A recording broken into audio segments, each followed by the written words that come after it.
Hey there, this week we are going to start a common question series, and these are some of the most common questions that we get from clients when they begin a barbell strength training program. One of the most common questions that we get from people is, should I train abs or can I train abs? Something to that effect. So there's really two reasons that someone would want to train abs. The first one is a performance-based reason. It's centered around wanting to either increase their strength in the barbell lifts to use it to help those things, or in some kind of performance aspect or injury prevention, something like that. They just want stronger abs for a particular activity. The other side of the coin is I want visible abs, so I want to train abs in order for me to have a six-pack or whatever. So those are two kind of different considerations in terms of the general population. So let's go ahead and cover the first side of the coin. So if you have literally never asked the question, should I train abs, can I train abs, anything like that, the answer is probably no, you don't need to. All of the barbell lifts train the abs. So the squat, the press, the bench press, and the deadlift all train the abs and make them stronger along with your lift. So if you've never considered your abdominal strength as a thing that's important to you, well, luckily for you, you're already getting it stronger anyway. So the need, or it's not really necessary for you to have additional abdominal strength training. Now, you might want to because you like it, or because you have some kind of goal associated with abdominal strength, in which case you're going to need to train the abs separately.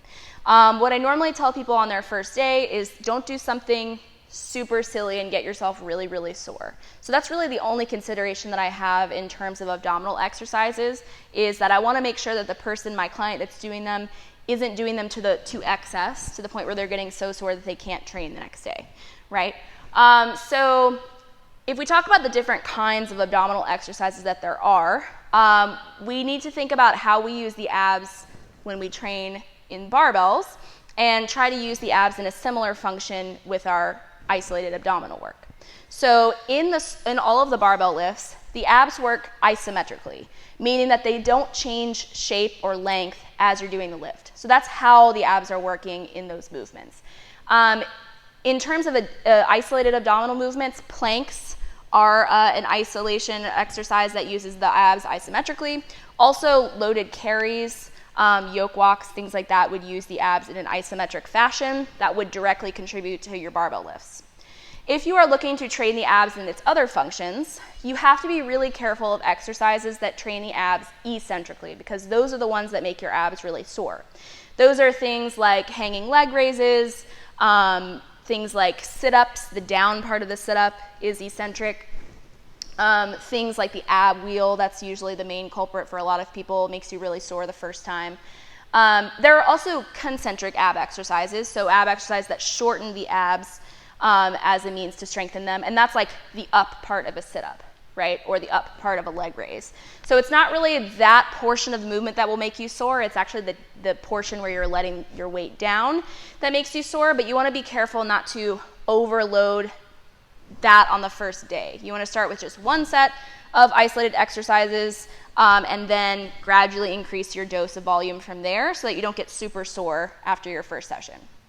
Now, on the other side of the coin, we talked about this from an aesthetic point of view. The main consideration with having visible abs is going to be nutrition. Unfortunately, that is the way that it is. You can do sit-ups until as the day is long, but you can't get visible abs from just doing abdominal exercises. You need to have a nutritional component that also supports that. And most of the time, that's going to be a caloric deficit. Now, we can't make a blanket statement about what kind of nutritional plan will work for visible abs. It's kind of something that you have to figure out on your own or figure out with the help of a professional coach or dietitian. But it's going to have a very large nutritional component in addition to also isolated abdominal exercises. So just be reasonable in terms of how much you're willing to take or put up with to have visible abs. There is a very large and kind of unpleasant nutritional factor that comes into play, but if it is something that's important to you, it is achievable. So we hope that this was helpful.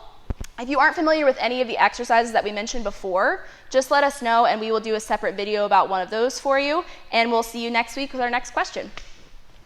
Bye.